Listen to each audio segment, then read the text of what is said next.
오늘 우리가 또 나누고자 하는 것은 생명의 떡이신 예수 그리스도에 대해서 세 번째 우리 시간을 가지도록 하겠습니다. 그러면 이 말씀을 나누기 앞서서 우리가 요한복음 6장이라고 하는 이 말씀은 오병이어 사건을 통해서 계속 이어져 오는 말씀입니다.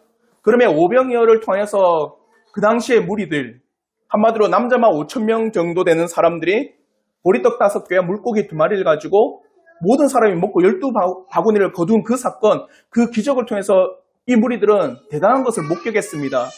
그러니 우리를 먹고 배부르게 할 수 있는 이 예수를 집중적으로 찾았어요. 그런데 주님께서는 무리들이 자신을 왕으로 삼으려고 하는 것을 아시고는 제자들을 건너편 마을로 보내시고 본인은 홀로 기도하러 산에 가십니다. 근데 무리들이 아무리 이틀 동안 찾고 찾아도 예수를 찾을 수 없자 어떻게 한 겁니까?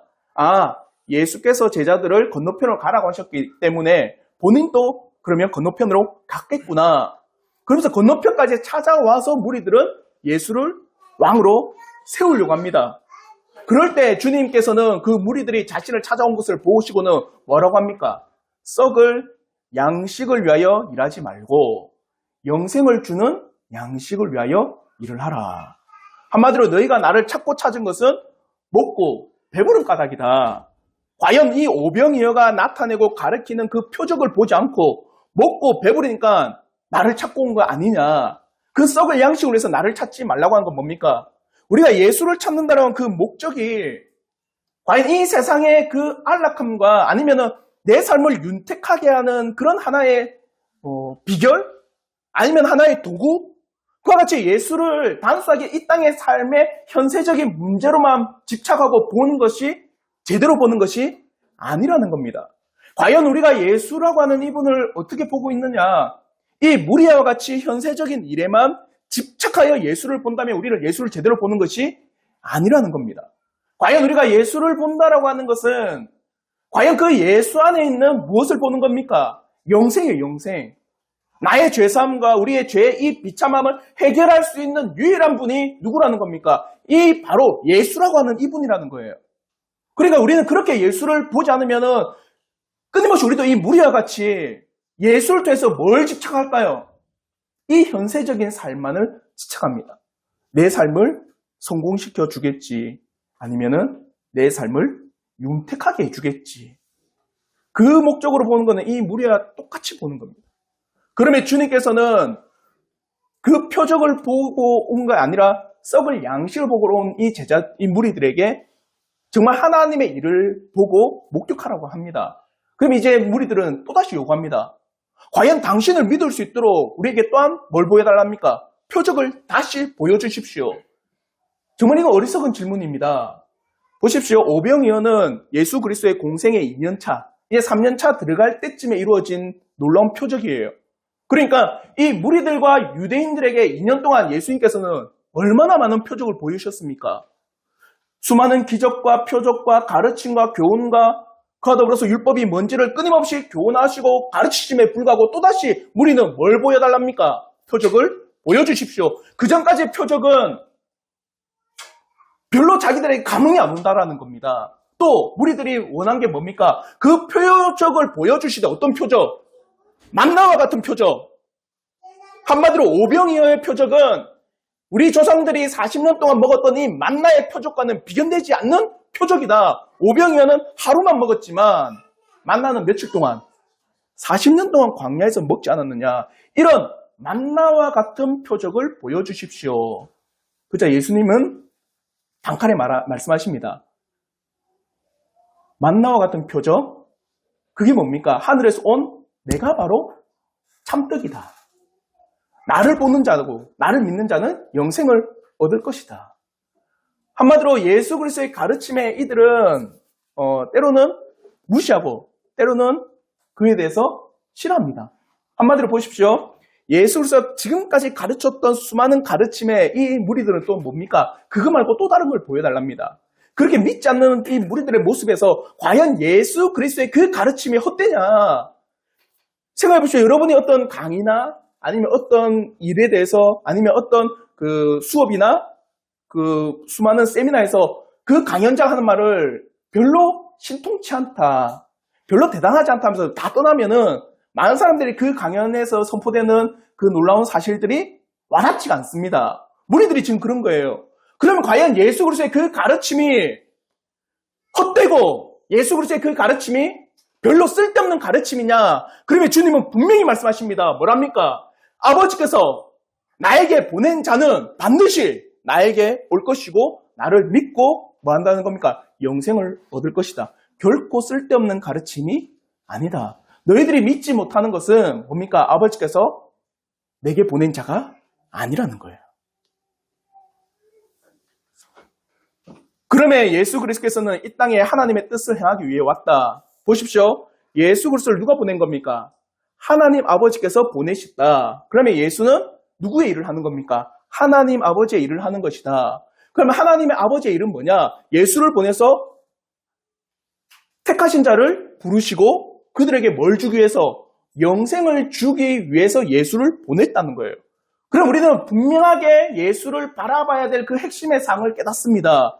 하나님께서 예수를 보내셨다. 예수는 하나님께서 보내신 예수를 통해서 영생을 얻도록 하셨다. 그러면 우리는 예수를 어떻게 봐야 된다?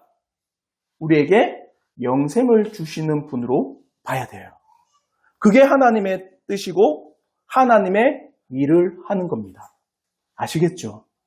이게 우리가 지난주까지 나눈 말씀이고, 그러면 오늘은 뭐냐? 그러면서 무리들이 예수께서 하늘로서 온 떡이라고 하시자마자 무리들의 반응, 수군거립니다. 아니, 우리의 눈으로 직접 보고 있고 그의 아버지가 누군지 아는데 하늘로부터 왔다고 하니까 의문이 드는 거예요. 그래서 그런 수군거림과 더불어서 43절과 46절을 통해 예수 그리스도께서 그러면 누가 나올 수 있느냐? 누가 믿을 수 있느냐? 그 사실과 더불어서 47절부터 50절까지 재차 믿음을 요구하시는 예수 그리스도에 대해서 우리가 한번 나오도록 하겠습니다. 첫째 나눔입니다. 41절부터 42절에서 이 무리의 반응을 보십시오. 우리 한번 요한복음 6장 41절 한 절 말씀 우리 한번 다 같이 한번 읽도록 하겠습니다. 시작. 저희가 하늘에서 내려온 떡이라 하심으로 유대인들이 예수에 대하여 수군거려. 보십시오. 내가 참떡이다. 내가 너희들에게 영생을 주는 참떡이다. 그러자 무리가 뭐랍니까? 우리에게도 그 떡을 주십시오. 왜요? 영원토록 있는 떡이니까 이제 다시는 배고프지도 않을 거고 다시는 그것을 구하려고 애쓰지도 않으니까 좋잖아요. 그러니까 그 영원한 떡을 주십시오. 그러자 예수께서는 내가 바로 하늘로부터 온 참떡이다니까 수군거리는 거예요. 하늘로부터 왔다고? 지금 자신들의 눈으로 누굴 보고 있는 겁니까? 예수를 보고 있는데 과연 이 예수가 하늘로부터 왔다라고? 그러니까 수군거리는 겁니다. 근데 이 수군거린다라고 하는 이 헬라어 단어가 에공귀존이라고 하는 헬라어입니다. 근데 이거 재밌는 뜻이 있어요. 70인역, 히브리어를 번역해서 70인역으로 헬라어로 번역한 성경에서 이 에공귀존에 대해서 룬이라는 단어를 가지고 공기존 아니면은 디아 공기존으로 해석하는데 그 내면의 뜻이 뭐냐? 불신앙과 뭡니까? 불순종에 대한 불평의 뜻이 있어요. 그래서 단순하게 수군거렸다. 우리가 어떤 일을 할 때 막 그 사람이 그런 일을 했어요. 그래서 이런 표현 쓰면 될지 모르겠지만 호박씨 깐다고 하죠. 그 뒤에서 그런 수군거리는 게 아니라 애공기조는 뭐냐? 그 안에 뭐가 있다는 거예요? 불신앙과 불순종함 가운데서 수군거린다. 그러면은 이 무리들은 예수를 믿는다, 믿지 않는다? 믿지 않는다라. 그 믿지 않음에 대한 불신앙에 대한 수군거리고 있을 때 이 표현을요, 출애굽기 할 때 수많은 이스라엘 민족이 모세와 하나님에 대해서 불평했던 단어와 다 같은 겁니다. 그게 출애굽기 16장 7절부터 8절의 말씀인데 우리 한번 출애굽기 16장 7절부터 8절 말씀 다 같이 한번 읽겠습니다. 시작. 아침에는 너희가 여호와의 영광을 보이니 이는 여호와께서 너희가 자기를 향하여 원망함을 들으셨습니다. 우리가 누구이기에 너희가 우리에게 대하여 원망하느냐. 모세가 또 이르되 여호와께서 저녁에는 너희에게 고기를 주어 먹이시고 아침에는 떡으로 배불리시리니 이는 여호와께서 자기를 향하여 너희가 원망하는 그 말을 들으셨습니다. 우리가 누구냐? 너희의 원망은 우리를 향하여 함이 아니요 여호와를 향하여 함이로다. 이 원망이 바로 수군거리는 거예요. 원망이라고 하는 것은 하나님께서 이스라엘 민족을 출애굽시켜서 그들을 광야로부터 인도하는 그 사실을 믿지 못하는 겁니다. 하나님이 도대체 누구냐? 하나님이 어떠하신 분이냐? 왜 우리를 이토록 고생스럽게 하느냐? 믿지 못하고 불순종과 불신앙 가운데서 원망이 나오는 겁니다. 그러니까 지금 이 무리들은 수군거리는다는 그 사실 앞에 예수 그리스도께서 하늘로 오셨다는 그 사실을 믿지 못하는 거예요. 왜 믿지 못하느냐? 예수가 어디로부터 왔는지 그들은 봤기 때문입니다.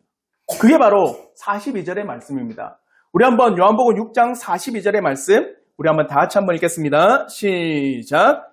이르되 이는 요셉의 아들 예수가 아니냐. 그 부모를 우리가 아는데 자기가 지금 어찌하여 하늘에서 내려왔다 하느냐.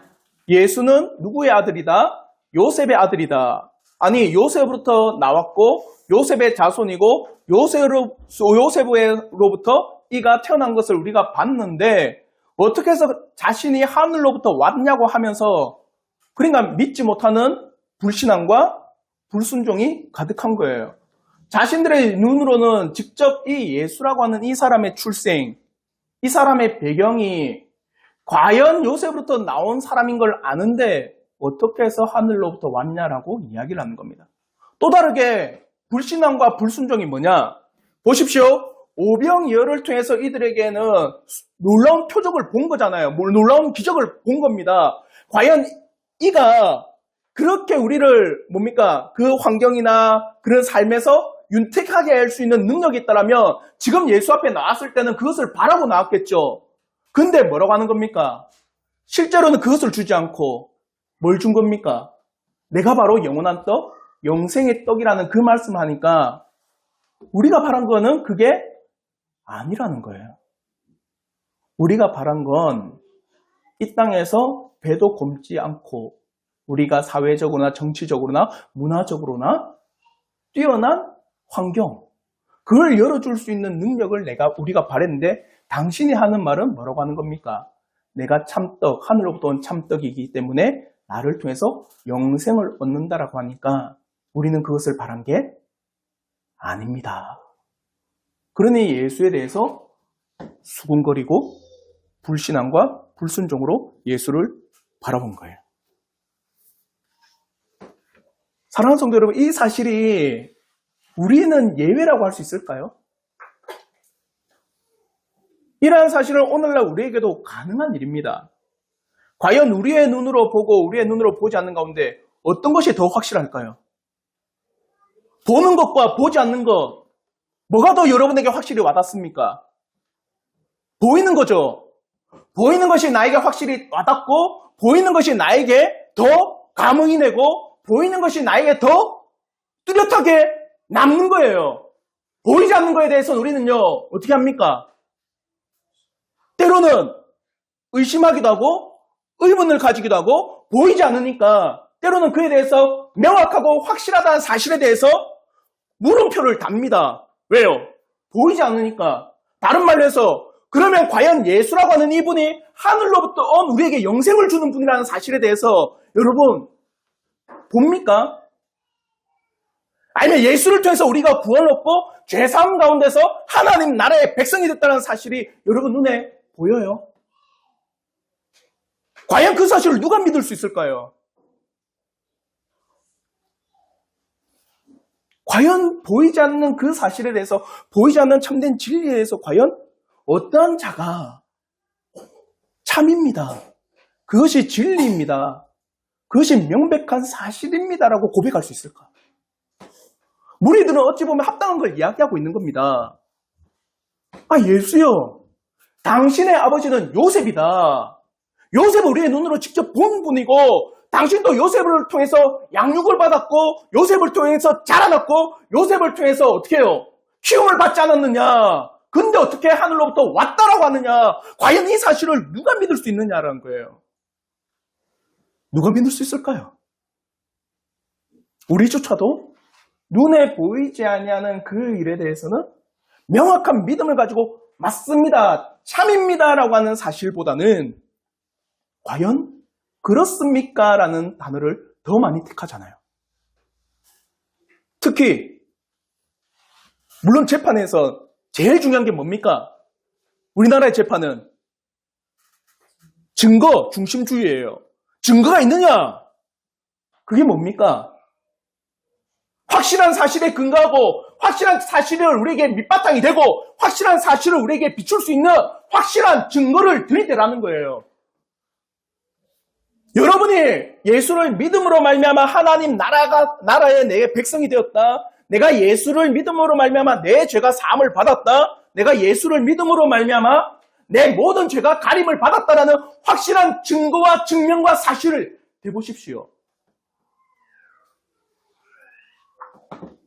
그걸 직접적으로 증거를 나타낼 수 있는 분이 있습니까? 그럼 이 사실에 대해서 누가 믿을 수 있냐는 거예요. 근데 주님은 분명히 말씀하십니다. 43절부터 46절에 과연 누가 믿을 수 있느냐? 그러면 이 무리들의 불신앙에 근거한 수군거림은 곧 과연 자신이 생명의 떡이요 하늘로부터 내려온 자라고 하는 이 사실을 누가 믿을 수 있느냐고 할 때 불가능이다, 가능이다, 가능하다라는 것을 주님은 가르쳐 주세요. 먼저 44절 한번 보십시오. 우리 한번 요한복음 6장 44절 우리 한번 다 같이 한번 읽겠습니다. 시작. 너를 보내신 아버지께서 이끌지 아니하시면 아무도 내게 올 수 없으니 오는 그를 내가 마지막 날에 다시 살리리라. 보십시오. 예수께 올 수 있는 자들은 과연 그들 스스로 올 수 있느냐고 할 때 뭐라고 합니까? 아니다. 똑같습니다. 과연 우리가 예수 그리스도를 통해서 내가 영생을 얻는다. 내가 예수 그리스도를 통해서 죄사함을 얻는다. 내가 예수 그리스도를 통해서 하나님 나라의 기업의 백성이 되었다. 그것을 우리 스스로가 그것을 취득하고 우리 스스로 그것을 믿고 나갈 수 있느냐? 절대 불가능이라는 거예요. 예수님은 분명히 말씀하십니다. 뭐랍니까? 나를 보내신 아버지께서 그를 이끌어서 나에게 오게 하지 않으면 그들은 올 수가 없다라는 거예요. 과연 우리 스스로 결코 예수 그리스도께로 나아가지 못함을 분명히 말씀하고 계십니다. 즉 예수를 보내신 하나님 아버지께서 이끌어 예수 그리스도께 인도하지 않으면 어떠한 사람도 예수님께 올 수 없음을 분명하게 우리에게 선포하고 있어요. 과연 구원에 있어서 하나님의 관건적인 역사하심이 우리 가운데 없다면 단 한 사람도 예수께 나아가지 않는다. 그러면 로마서 8장 6절과 7절의 말씀이 명백합니다. 우리 한번 로마서 8장 6절로부터 7절 말씀 다 같이 한번 읽겠습니다. 시작. 육신의 생각은 사망이요 영의 생각은 생명과 평안이라. 육신의 생각은 하나님과 원수가 되나니 이는 하나님의 법에 불복하지 아니할 뿐 아니라 할 수도 없습니다. 육신의 생각은 우리가 죄인으로서 가지고 있는 기본적인 상태입니다. 기본적인 죄의 상태에 있어서 과연 그 사람이 영적인 생각을 할 수 있느냐? 할 수 없습니다. 그러면 이 6절과 7절 사이에는요, 헬라어 하나가 딱 들어가 있어요. 디오티라고 하는 헬라어가 딱 들어가 있는데요. 이 디오티라고 하는 단어의 뜻이 뭐냐면 왜냐하면이에요. 한마디로 육신적인 생각은 뭡니까? 사망이다. 영의 생각은 생명과 평안이다. 그러나 너희가 육신적인 생각 가진 가운데서 영의 생각을 할 수 있느냐? 할 수 없다. 왜냐하면 왜 못하냐면 뭐라고 합니까? 7절에서는요. 하나님과 우리는 어떤 존재다? 원수이다. 하나님과 우리는 원수이기 때문에 과연 육신적으로 가지고 있는 우리, 기본적으로 태어난 우리, 죄 가운데 태어난 우리가 과연 영적인 생각을 할 수 있느냐라고 할 때는 할 수 없다. 왜냐하면 너희는 하나님과 원수이기 때문이다. 원수로서는 도저히 하나님에 대한 생각들, 영적인 생각들, 내 영혼에 대한 생각들, 영생에 대한 생각을 할 수가 없습니다. 죄인들은 하나님의 법에 순종하지 않을 뿐만 아니라 할 수도 없다라고 고백하고 있습니다. 하나님의 말씀의 뜻에 순종할 수 있는 그러한 능력이나 가능성조차도 전혀 죄인들에게는 있다 없다? 없습니다. 만약에 있다라고 하면 에베소서의 말씀은 거짓입니다. 우리는 죄로 인해서 에베소서에 뭐랍니까? 우리는 죄로 말미암아 죽었다라고 했거든요. 죽은 자에게는 생명이 없습니다. 죽은 자에게는 어떠한 생명의 호흡도, 어떠한 생명의 징후도, 어떠한 생명으로서 일어나는 반응과 뭡니까? 어떤 단어가 생각이 안 나요. 어떠한 그런 뭡니까? 뭐라 하지 이거? 생명의 징후. 그러니까 의학적으로 보면은 뭐 바이탈 징후라고 하죠. 죽은 자에게 있습니까? 죽은 자는 뭡니까? 어떤 것도 없어요. 근데 에베소서 우리 보고 뭐랍니까? 너희는 허물과 죄로 인하여 죽었다라고 하거든요. 그런 죽은 존재에게 우리가 영적인 생각, 생명의 생각을 할 수 있느냐면 할 수가 없다. 아시겠죠? 과연 하나님께 인도함을 받은 사람이 아니고서는 예수 그리스도 앞에 오지 못한다. 그럼 이제 중요한 게 있죠. 예수 그리스도 앞에 나간다라고 한다는 것은 하나님 앞에 인도함을 받는다라고 하는 건데, 그럼 우리에게 중요한 문제가 딱 직면합니다. 그러면 하나님 앞에 인도함을 받는다는 건 뭐냐? 맞죠? 하나님 앞에 인도함을 받아야지만 누구에게 가는데? 예수 그리스도 앞에 나가는데, 과연 우리가 하나님의 인도함을 받는다는 이 뜻이 뭐냐? 주님은 그에 대해서도 분명히 말씀하세요. 요한복음 6장 45절과 46절의 말씀인데 우리 다 같이 한번 읽겠습니다. 시작. 그들이 다 하나님의 가르치심을 받으리라. 기록되었은즉 아버지께 듣고 배운 사람마다 내게로 오느니라. 이는 아버지를 본 자가 있다는 것이 아니니라. 오직 하나님에게서 온 자만 아버지를 보았느니라. 이 말씀은요, 예수님께서 이사야 54장 13절의 말씀을 인용한 겁니다. 이사야 54장 13절에요, 이렇게 이야기합니다. 우리 한번 이사야 54장 13절 말씀 또한 다 같이 한번 한 목소리 읽겠습니다. 시작. 여호와의 교훈을 받을 것이니 내 자녀에게는 큰 평안이 있을 것이다. 이 말씀을 주님께서 인용한 거예요. 하나님의 가르치심을 받았다. 그 뭐냐? 여호와의 교훈을 받은 거다. 그러면 주님께서 뭐라 말씀하느냐? 아버지께 뭐하는 자? 듣고 배우는 자. 한마디로 내가 하나님의 인도함을 받았습니다. 내가 하나님의 이끌림을 받았습니다. 그거는 신비적인 게 아닙니다. 누군가 막 기도하다가 하나님께서 그리로 가라 한다. 하나님께서 저리로, 이런 인도를 말하는 게 아닙니다. 예수님께서 하나님의 인도함을 받은 자가 나에게 온다라고 할 때 그 인도는 뭐냐? 하나님으로부터 듣고 배운 자다. 그러면 듣고 배운 게 중요하겠죠. 여기서 말하는 듣는다는 아쿠오, 경청하다, 이해하고 순종하는 행위입니다. 그리고 배운다라는 거는요, 마돈, 한마디로 이해하고 파악하는 행위입니다. 그러면 과연 하나님으로부터 듣고 배우는 자가 하나님의 인도함을 받고 누구에게 가는입니까? 예수께 가는 거겠죠. 예, 이해하셨죠? 자요, 예수 앞에 누가 믿고 나올 수 있느냐, 이게 문제잖아요. 근데 예수님은 분명히 말씀하십니다. 하나님께서 이끌지 않으면은 자기에게 올 수 없다. 그러면 하나님께서 이끌어주는 자, 하나님께 인도함 받는 자가 중요하다는 거잖아요. 그러면 도대체 누가 하나님의 인도함을 받고 누가 하나님의 앞에 이끌림을 받은 자냐? 그게 신비적으로 가만히 있는데 하나님께서 누구야 저리로 가, 이게 아니라는 거예요.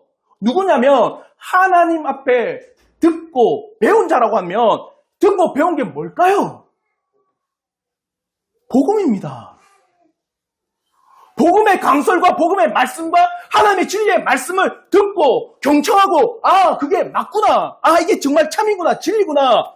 과연 이 복음의 사실과 복음이 가르쳐주는 내용과 복음을 통해서 우리에게 선포되는 그 말씀 한 절 한 절이, 아, 과연 이게 정확한 생명의 말씀이구나를 경청하고 듣고 깨닫고 이해하니까 누구에게 가는 겁니까?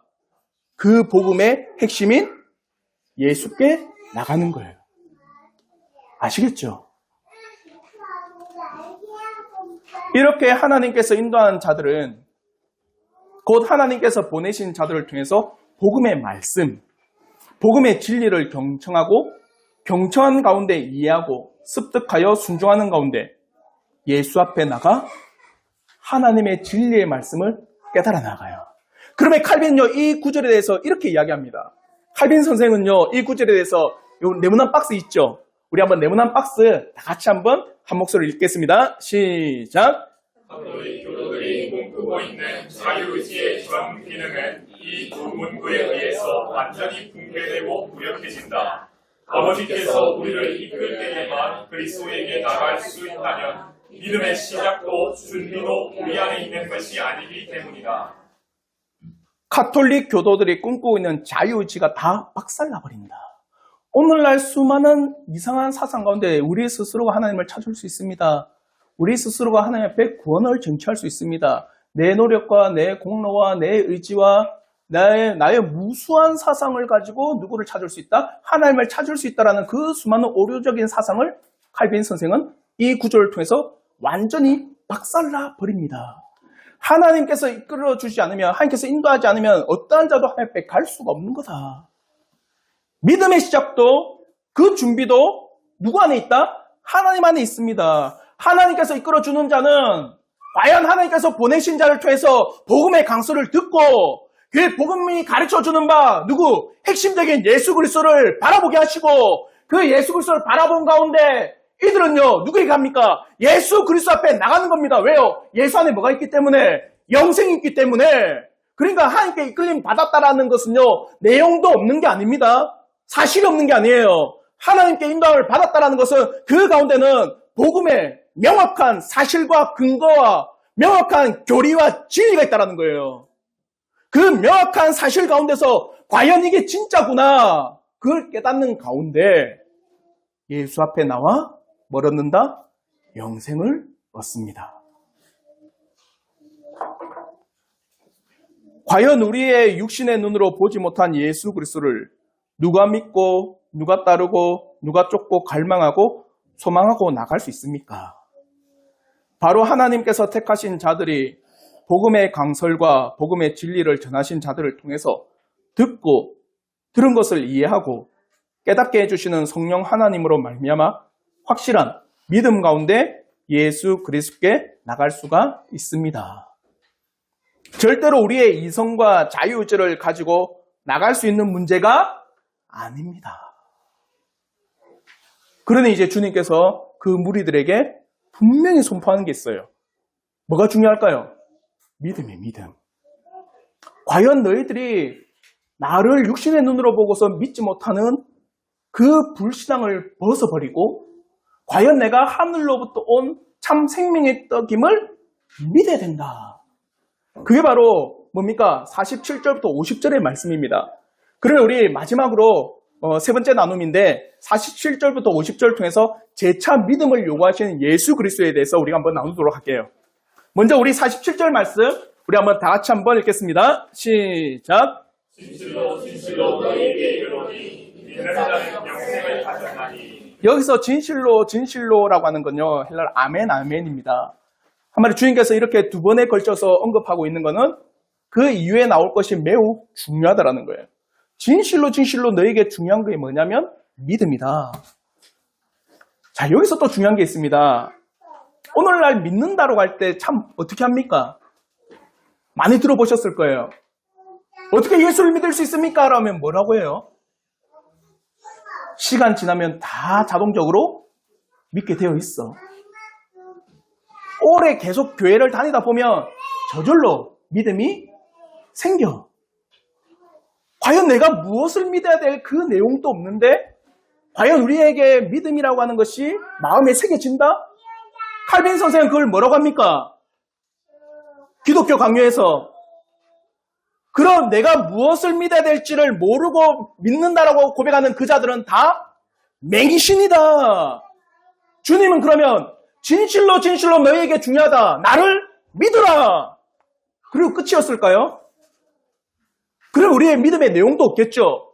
근데 주님은 나를 믿어야 된다고 더불어서 뭐라고 합니까? 그 믿음의 내용 또한 주님은 말씀하세요. 그게 바로 48절부터 50절입니다. 우리 한번 다 같이 요한복음 6장 48절부터 50절 다 같이 한번 읽겠습니다. 시작. 내가 곧 생명의 떡이니라. 너희 조상들은 광야에서 만나를 먹었어도 죽었거니와 이는 하늘에서 내려온 떡이니 사람으로 하여금 먹고 죽지 아니하게 하는 것이니라. 무엇을 믿어야 되느냐? 내가 생명의 떡임을 믿어야 된다. 만나는 너희들이 먹고 죽었지 않았느냐?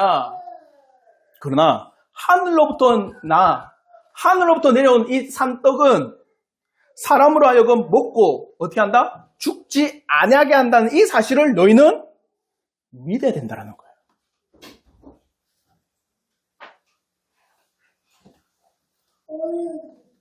예수 그리스도 자신이 분명하게 선포하고 있는 것. 이 떡은 하늘로부터 내려와서 사람으로 하여금 먹고 죽지 않도록 하는 떡이라는 이 분명한 사실에 대해서 너희들에게 믿음이 있어야 합니다.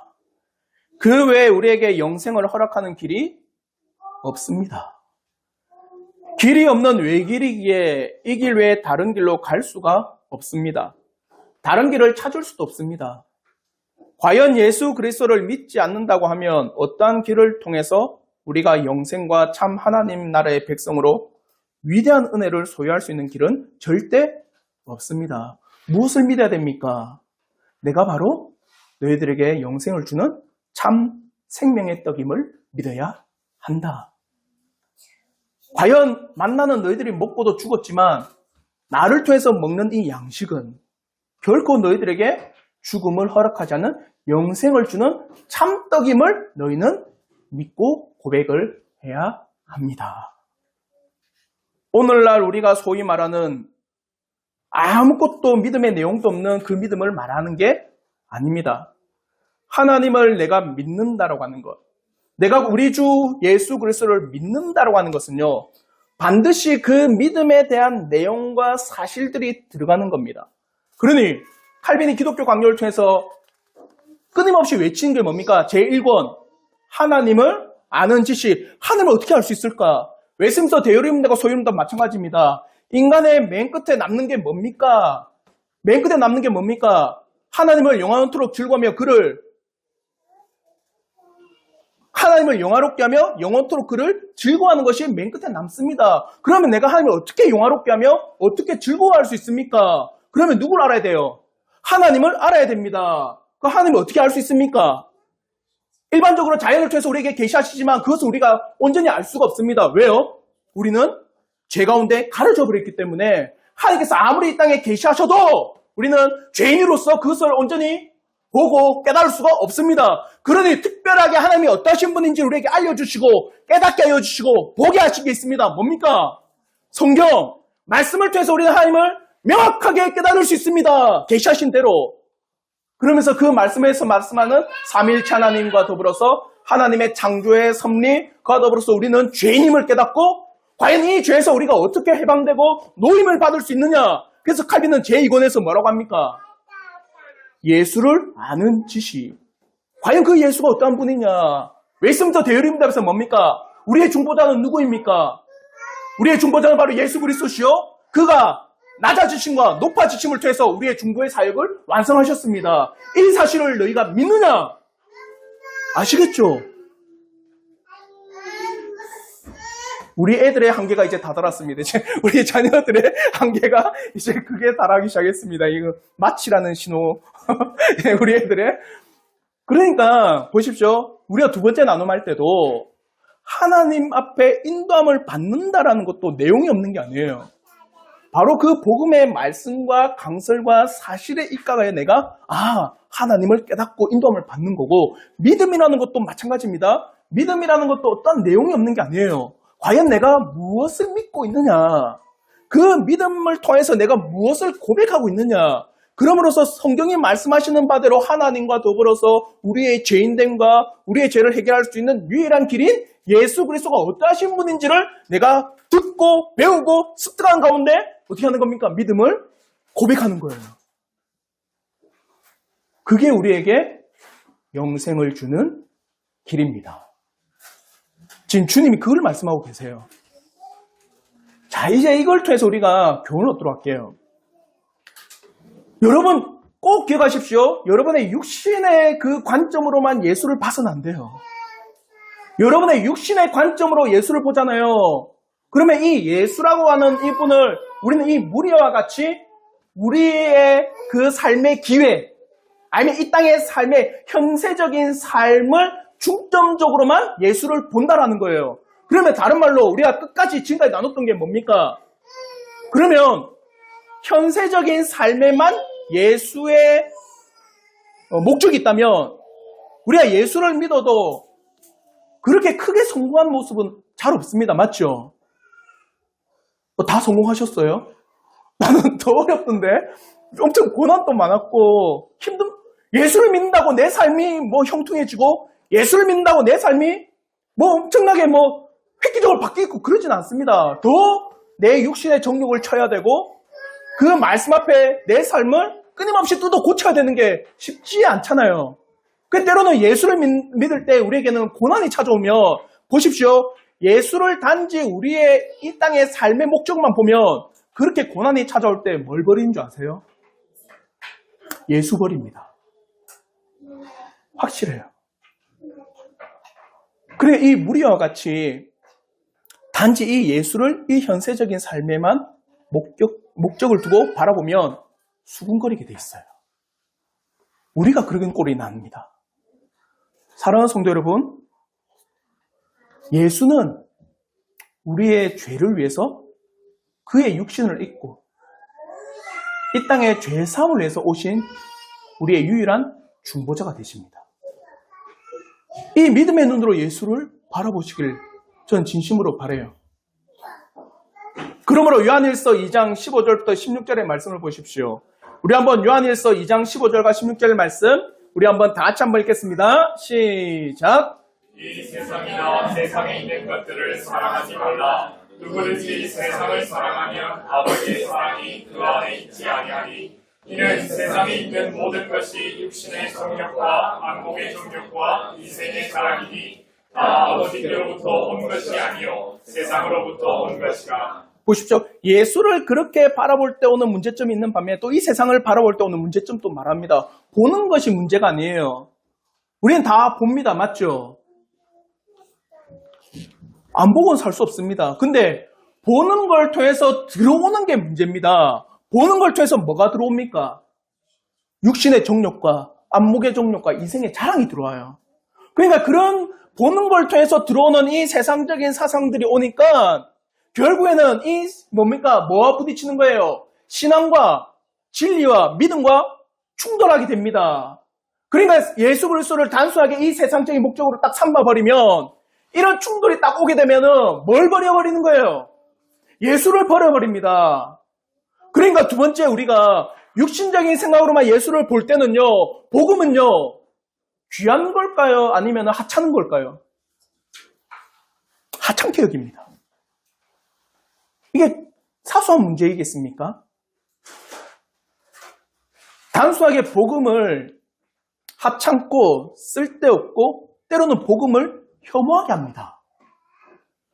복음이라고 하는 위대한 사역이 흡사 이 세상의 일에 파묻혀버리고 이 땅의 현세적인 것에 뒤처진 사실로 여겨진다고 하는 것은 매우 위험한 일입니다. 소위 말하면 이런 사상이 얼마나 위험한지 아세요? 금강산도 식후경. 이게 정말 위험한 사상입니다. 목사님 왜 배고프면 밥 먹어야 되는 거 아닙니까? 왜냐? 이 말이 우리의 신앙에 딱 들어오면 어떻게 하냐면 목사님 우리의 현재적인 삶이 어느 정도 개선이 되고 나아진 후에 뭘 하겠다는 거예요? 믿음이라는 것, 예수라고 하는 것, 참된 진리라고 하는 것, 영생이라는 것을 우리에게 더해질 때 그게 우리의 눈에 확 띄지. 지금 내 삶이 내 코가 석잔데 내 삶이 지금 이렇게 개선 안 되는데 복음이 무슨 소용이고 하나님과 예수와 진리와 우리의 죄가 무슨 소용이 있냐라고 말씀하네요.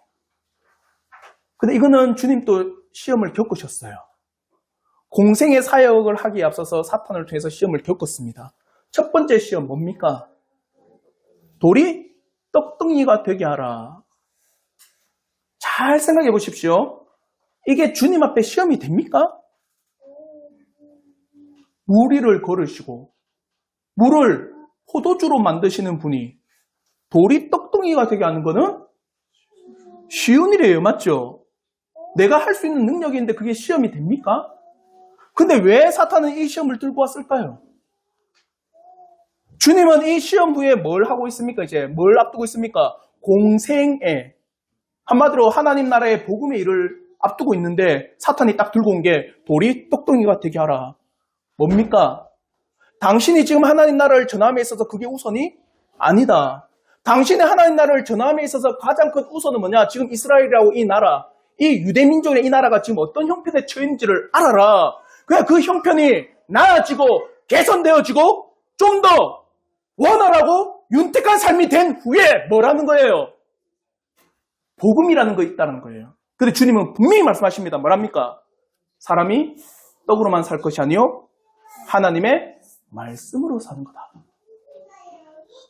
사랑하는 성도 여러분, 우리가 예수 그리스도를 육신적인 눈으로만 보게 되면 결국에는 우리가 이 땅의 삶에 예수 그리스도를 버려버리고 복음은 하찮고 복음은 쓸데없고 복음은 매우 귀찮은 존재가 됩니다. 정말 이건 큰 위험이에요. 그러므로 우리는요, 예수라고 하는 이분을 온전히 보셔야 돼요. 과연 이 예수라고 하는 이분은 내 죄사함과 내 영혼의 이 비참함을 해결하여 하나님 나라의 자녀로서 영생을 주는 유일한 분이라는 사실을 꼭 기억하셔야 돼요. 아시겠죠? 그럼 이제 세 번째로 우리가 얻을 수 있는 교훈이 뭐냐면, 그러면 이제 어떻게 이 믿음의 눈으로 예수 그리스도를 볼 수 있느냐? 과연 우리의 자연적인 본성으로는 도저히 예수를 믿음 가운데 바라볼 수 없습니다. 즉 죄인이 거룩하신 하나님을 어떻게 볼 수 있습니까? 우리가 예수 그리스도를 믿음 가운데 바라볼 수 있는 것은 과연 우리가 말씀 가운데 성령 하나님께서 우리의 마음을 여시고 또 깨닫게 해주시고 성령 하나님께서 말씀 가운데 거듭나게 해주시지 않으면 결단코 예수 그리스도를 보지 못한다고 하는 사실입니다. 그러면 우리에겐 간절한 소망, 간절한 열망이 있길 바라요. 성령께서 복음의 말씀을 통하여 내 영혼뿐만 아니라 내 가정의 자녀들, 우리의 가족들에게 뭘 허락하시기를? 영생과 구원의 믿음을 허락하시기를. 저는 이 은혜가 우리 성도들의 가정과 우리 성도들의 삶이 있기를 진심으로 바랍니다. 그러면 마지막으로 바울 사도를 통해서 디모데에게 권면한 말씀을 우리가 마음에 새기길 바라며 디모데후서 3장 13절부터 15절의 말씀 다 같이 한번 읽겠습니다. 시작.